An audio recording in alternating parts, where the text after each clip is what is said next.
नमस्कार, मी सीमाताई नांदेडकर. माझ्या चॅनलमध्ये तुमचं स्वागत आहे.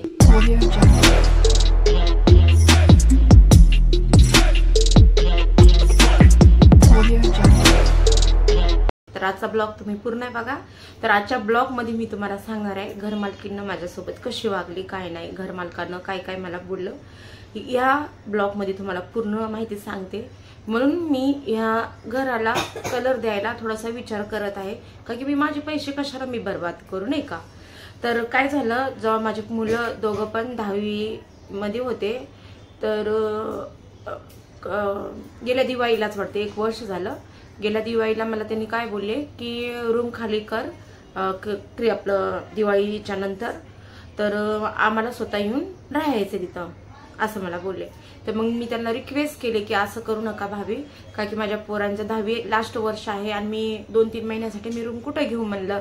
तर तुम्हाला मी हात जोडून विनंती करते की तुम्ही मला रूम खाली करायला सांगू नका. वाटलंच तर माझ्या पोरांचे पेपर झाल्याच्या बाद मी उन्हाळ्यामध्ये रूम खाली करून टाकते, असं मी त्यांच्याशी बोलले बरं का. तर घर मालक मला बोलतो की आम्हाला स्वतः येऊन राहायचं इथं, आम्हाला काय करायचंय, मला काय सांगायचं, मला काय ऐकायचं नाही का नाही, आम्ही काय येऊन तिथं काय रोडवर राहायचं का, असं तसं माझ्या संग उद्रीमध्ये भाषामध्ये बोलू लागले होते घरमालक. घरमालकी नाही, घरमालक. तर मग मी म्हणलं भाई आपण म्हणतात तुम्ही असं कसं बोलताय, मी एवढ्या याच्यामध्ये मी तुमच्या रूम मध्ये राहिले आणि तुम्हाला टायमावर मी भाडं दिलं आणि पावसाळ्यामध्ये मी कसे दिवस काढले हे मला माहित आहे म्हणलं, आणि तुम्ही मला अचानक असं काढताय, तर 2-3 महिने ऍडजस्ट करा कसं तरी म्हणलं, माझ्या पोरांचे पेपर आहेत 10वी असं. तर मग ते काय झालं, त्यांनी काय विचार केला माहित नाही मला. मग नंतर मला माहिती झालं की त्यांनी काय म्हणून विचार केला. तर त्यांनी मग मला बोलतात की ठीक आहे म्हणतात, तुमच्या पोरांच्या 10वी झाल्याच्या बाद मग ती रूम खाली करा. मी ठीक आहे चालत. मग मी रूम, तुम्ही तर माझ्या पहिल्या चॅनलमध्ये बघितलं असं की मी रूम वगैरे सगळे मी बघितले आणि सगळं त्यांनी इथंच मुलुंडमध्ये मी रूम बघितले, तर सरोदेमध्ये बघितले होते. सगळं टोकन वगैरे सगळं दिलं होतं, टोकन दिलं तर 5000 टोकन दिलं, तर सगळं ठरलं होतं की ह्या आता रविवारीच मला खाली करायचंय. तर मला माहिती झालं की भाभी इतके हुशार घर मालक, बापरे. तुम्हाला माहिती आहे पावसाळ्यामध्ये एवढं घरामध्ये पाणी पडत होतं ना, टपत होतं, एवढं प्रॉब्लेम होत होता ना, तसे मी दिवस काढले का की म्हणलं जाऊ दे आपल्याला राहायचंय तर काढावे थोडेसे दिवस खराब, नाही का. म्हणजे पावसाळा 4 महिने आहे, नंतर आपण ऍडजस्ट करू कसं तरी. तिथं टोप वगैरे ठेवून असे पाणी गळत होतं, स्वयंपाक एक दिवस स्वयंपाक करता येत नव्हतं मला, माहिती आहे का. तर आम्ही बाहेरचं खात होते, असं वडापाव वगैरे हे ते खात होते, एवढा पाऊस पडत होता. गेल्या वर्षी तर लय तकलीफ झाली होती, का की एवढं धारच लागली होती. ते व्हिडिओ मी माझ्याकडे होते, पण माझं जीमेल डिलीट झाल्यामुळे सगळे माझे व्हिडिओ फोटो, माझं पहिलं चॅनल ते सगळं डिलीट झालं यासाठी, नाही तर ते व्हिडिओ मी तुम्हाला दाखवला असता. तर ते काय झालं, तर मला फोन आला घरमालकींचा एक दिवस. मग त्यांनी रविवारी मला खाली करायचंय, त्यांना मी माझं डिपॉझिट मागत होते की मला भाभी द्या, मला समोरच्या भाभीला त्यांनी घरमालकींना द्यायचंय मला डिपॉझिट. तर त्यांनी काय केलेत, मला म्हणले की सीमा एक काम कर, फोन आला मला त्यांचा आणि मला म्हणतात की सीमा एक काम कर. त्यांनी बुधवारी त्यांचा फोन आला, मला रविवारी रूम खाली करायचंय. तर मला म्हणतात की सीमा एक काम कर, तू ना सामने वाली भाभी आहे ना उसको जाके तिला जाऊन हे न फोन दे, मला त्यांच्याशी बोलायचंय. मी ठीक आहे चालन. मग मी काय केलं, दिले. मी म्हणलं त्यांच्याकडं माझे त्यांनी पाठवले असन असा विचार केला मी, डिपॉझिट माझं, नाही का. तर मी त्यांना नेऊन दिले फोन. तर ते दोघी जण काय बोलतात माहितीये काय, बोलतात की माझ्या म्हणतानी मी नाही घेणार रूम, मला इथंच राहायचंय का. म्हणतानी तुम्हाला सांगते कसं की जी समोरची भाभी आहे का, तिच्या मुलाचं लग्न होतं बरं का, लग्न होतं. तर ते भाड्यानं रूम म्हणतानी समोर होतात दोघांना पण, म्हणतानी ही झोपायला रूम त्यांनी करणार होते मुलांसाठी, आणि त्यांची स्वतःची रूम ती आहे समोरची, आणि हे दोन्ही पण जवळजवळ झाले असते. म्हणून ते मला खाली कर म्हणून लागली होती घरमालकीण आमची. इतकी वर्ष मी तकलीफ मध्ये काढले आणि मला अचानकच म्हणते की रूम खाली कर.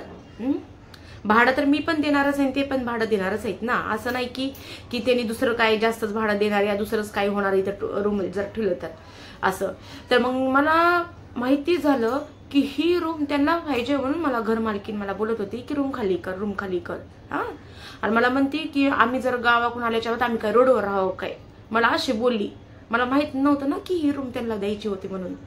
तर मग मी विचार काय केला, मग की ठीक आहे जाऊ दे, मला रूम खाली करते असं तसं विचार केला आणि सोडून टाकला विषय. मी डिपॉझिट मागत होते माझं.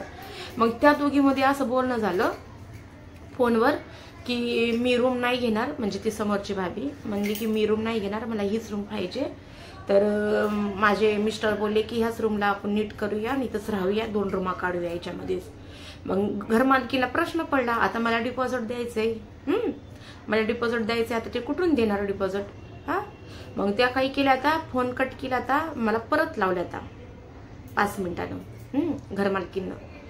मग घरमालकीनं मला बोलतात की सीमा, म्हणतात मला बोलतात सीमा एक बात सुन, तुझे रहना है तो रह जा इधर ही, भैया ने सोचा है कि मैं अभी गाँव में रह लेंगे, इधर नहीं आएंगे. म्हणतात मुंबईमध्ये येणार नाही, तू तिथंच राहा. म्हणतात की तुला जेवढे दिवस राहायचे तितके दिवस तू राहा. मग मी म्हणलं भाभी असं कसं? म्हणलं मी तर समोर टोकन दिले, मला रविवारी रूम खाली करायची आणि समोरच्या पार्टीकडून ॲग्रीमेंट करून घ्यायचंय. मी त्यांना असं बोलले. तर ते बोलतात तर काय झालं? तो क्या हुआ, एग्रीमेंट जो टोकन का पैसा ले वापस, तू इधर ही रह जा. मला असं बोलले. मी विचार केलं की घरमालक किती हुशार असतात. स्वतःच्या फायद्याचं राहिलं तर आपल्याला एका रात्रीत काढू शकतात घराच्या बाहेर, बरोबर की नाही? काढू शकतात की नाही मला तुम्ही सांगा. तर मला इथं मला वाईट वाटलं की मी 4 वर्ष झालं हिच्या घरामध्ये राहते. मी एवढं पावसाळ्यामध्ये मी सहन केलं हिचं घरातलं, आणि टायमावर जेवढं भाडं होते तेवढं मी भाडं दिलं. माहिती आहे काय, 2-3 दिवस जर पाणी येत नसलं ना तर बिस्लेरी मला आणावं लागते. आणि बिस्लेरी ओरी पोहोचण्यासाठी ते लोक 50 रुपये घेतात एका चक्करमध्ये, माहिती आहे का? मग इथं तुम्ही मला सांगा इथं परवडते का? तरी पण मी राहते इथं का की माझ्या नवऱ्याचा इथं इलाज चालू आहे, म्हणून गोळ्या चालू आहेत म्हणून मी इथं राहायला लागले. त्यांनी आजारी होते ना इतके दिवस, 9 महिन्याचा कोर्स चालू आहे त्यांचा, म्हणून मला इथं राहावं लागायला लागले मजबुरीनं.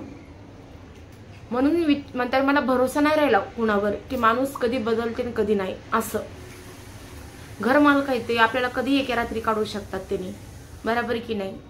तर याच्यासाठी मला या घराला कलर मारायला थोडंसं मला विचार करूनच मारायला लागले, का की 5-6 हजार रुपये माझा खर्च जाणार या कलरला, बरोबर.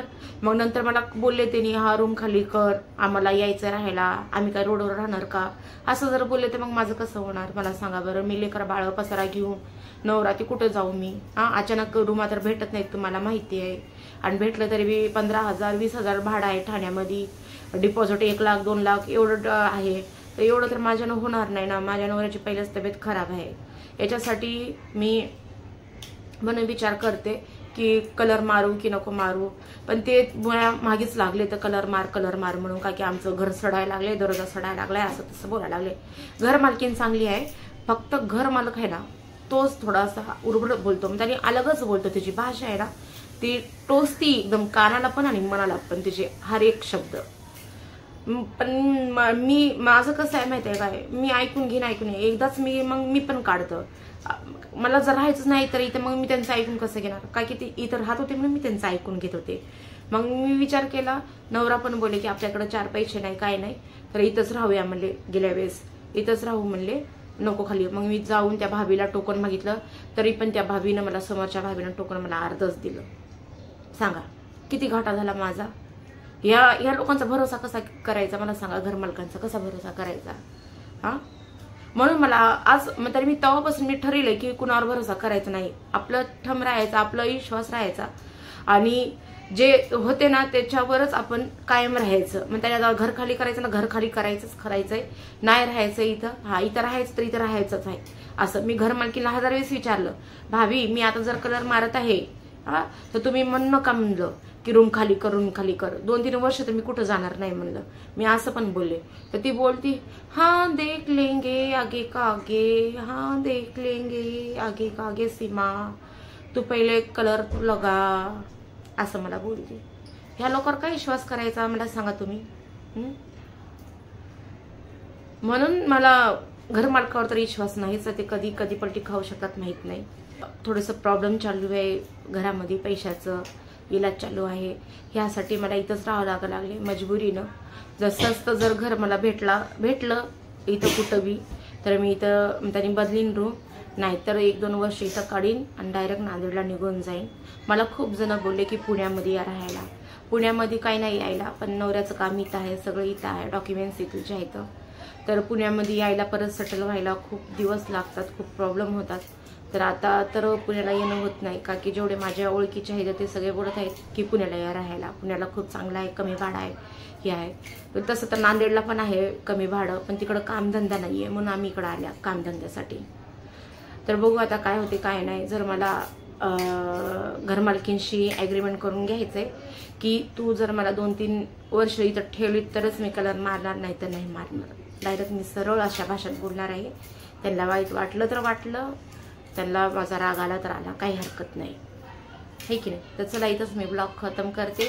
तर जर तुम्हाला माझे ब्लॉग जर आवडला असेल तर प्लीज सबस्क्राईब करायला विसरू नका, शेअर करा, लाईक करा, कमेंटमध्ये सांगा की माझे ब्लॉग कसे वाटले. चला बाय, काळजी घ्या.